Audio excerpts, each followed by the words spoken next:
In the 1920s, American expatriates flooded the cafes of Paris.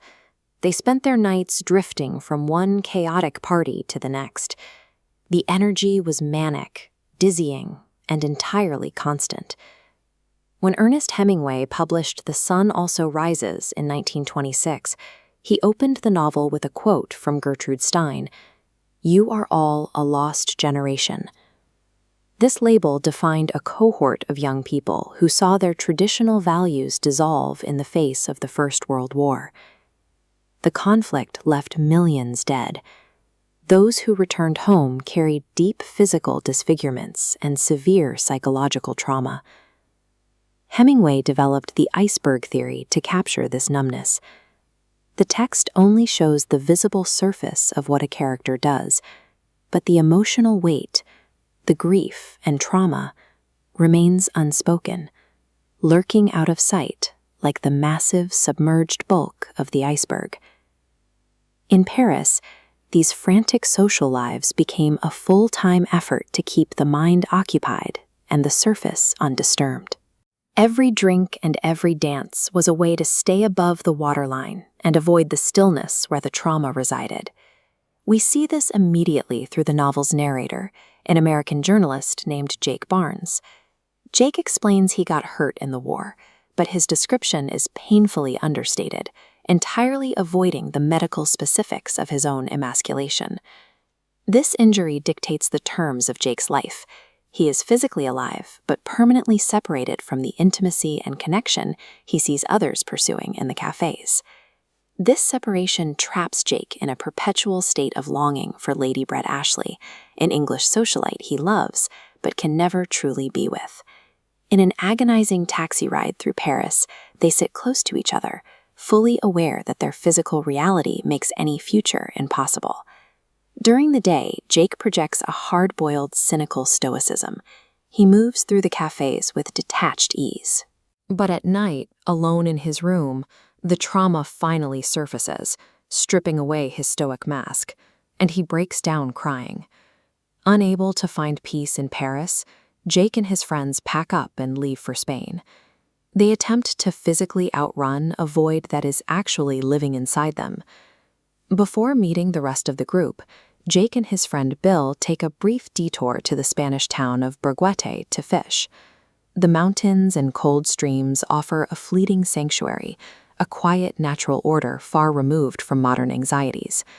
That quiet shatters the moment they arrive in Pamplona for the festival of San Fermin. The fiesta erupts into a violent, chaotic explosion of noise, dancing, and non-stop drinking. The polite social masks the expatriates wore so carefully in Paris dissolve.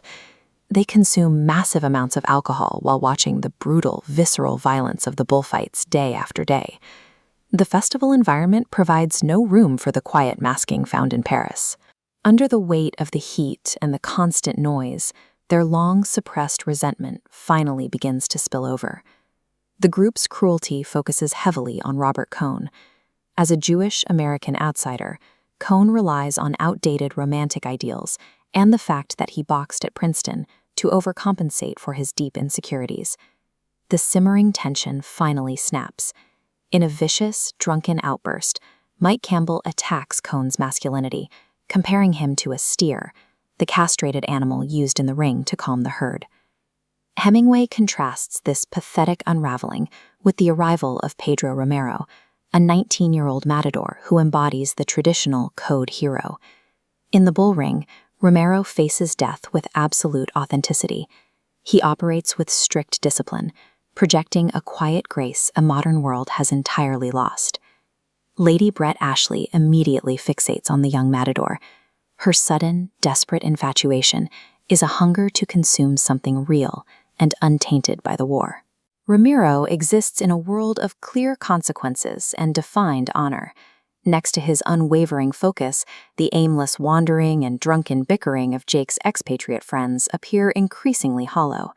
The fiesta eventually ends, leaving a bleak, drained aftermath. The group inevitably fractures, scattering in different directions. Jake retreats to the coastal town of San Sebastian, hoping to find isolated peace by the sea. Almost immediately, his quiet is shattered by an urgent telegram from Brett, begging for his help in Madrid. When Jake arrives, he finds that Brett has done the unthinkable. She has intentionally pushed Pedro Romero away. In a rare moment of moral clarity, Brett recognized the depth of her own damage. She chose to sacrifice her happiness, knowing her cynical nature would ultimately ruin Romero's purity. The novel closes with Jake and Brett sharing one final taxi ride, this time through Madrid. Brett leans against him and laments the illusion, saying, "We could have had such a damned good time together." Jake's final reply, "Isn't it pretty to think so?" cements the tragedy of their generation. The trauma they carry is completely inescapable, and stoic acceptance is the only dignity that they have left.